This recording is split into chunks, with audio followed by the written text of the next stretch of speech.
ભારતીય બેન્કિંગ સેક્ટરે મજબૂત બિઝનેસ વિસ્તરણ વચ્ચે મૂડીની સ્થિતિ, સંપત્તિની ગુણવત્તા અને નફાકારકતામાં સતત સુધારો નોંધાવ્યો છે અને અહેવાલ અનુસાર બેંક જૂથોમાં જાહેર ક્ષેત્રની બેંકોએ નાણાકીય વર્ષ 24ના બીજા 6 મહિનામાં તેમના જીએનપીએ રેશિયોમાં નોંધપાત્ર ઘટાડો નોંધ્યો છે। જ્યારે જીએનપીએ સ્ટોક તમામ બેંક જૂથોમાં ઘટ્યો હતો, ત્યારે પીએસબીએસ અને એફપીએસ દ્વારા સક્રિય અને ઊંડા જોગવાઈને પરિણામે માર્ચ 2024માં જોગવાઈ કવરેજ રેશિયોમાં સુધારો પણ થયો હતો।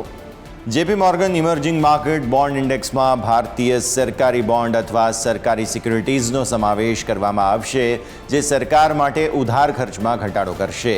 આઈજીબીઝનો સમાવેશ 28 જૂન 2024થી માર્ચ 31, 2025 સુધીના 10 મહિનાના સમયગાળામાં અટકી જશે, જે તેના ઇન્ડેક્સના વેટેજમાં 1%નો વધારો દર્શાવે છે। આ ગ્લોબલ બોન્ડ ઇન્ડેક્સ જે ઇમર્જિંગ માર્કેટ્સ છે તેમાં ગ્લોબલ ડાયવર્સિફાઈડ બિઝનેસની અંદર ભારતનું વેટેજ લગભગ મેક્સિમમ 10% અને જીબીઆઈ ગ્લોબલ ઇન્ડેક્સમાં આશરે 8.7% સુધી પહોંચવાની અપેક્ષા છે।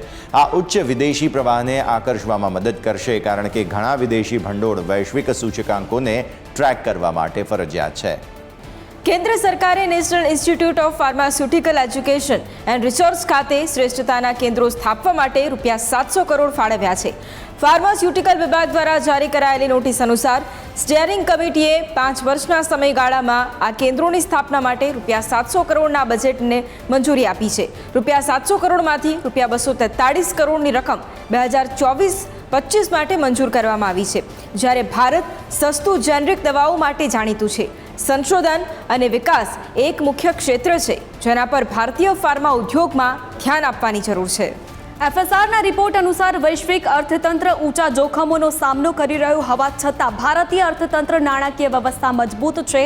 ભારતીય અર્થતંત્ર અને નાણાકીય પ્રણાલી મજબૂત અને સ્થિતિસ્થાપક રહે છે, જે મેક્રો ઇકોનોમિક અને નાણાકીય સ્થિરતા સાથે જોડાયેલું છે।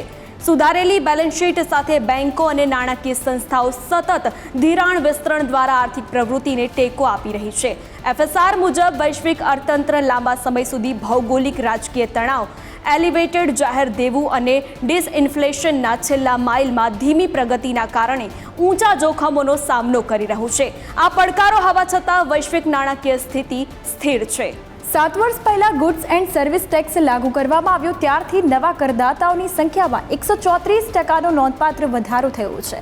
રાજ્યના વાણિજ્યક કર વિભાગના ડેટા દર્શાવે છે કે 1 જુલાઈ 2017ના રોજ સક્રિય કરદાતાઓની સંખ્યા 5.8 લાખથી વધીને હાલમાં 11.95 લાખ થઈ ગઈ છે। ઉદ્યોગના નિષ્ણાંતો અને કરવેરા વ્યવસાયિકો અર્થતંત્રના વધુ ઔપચારિકકરણ અને નવા રોકાણોને આ વધારાનું કારણ આપે છે। એક સ્પષ્ટ કારણ બિઝનેસ વૃદ્ધિમાં સુધારો છે, જે દર વર્ષે જારી કરાયેલ જીએસટી ઇનની સંખ્યામાં વધારો કરવામાં ફાળો આપે છે।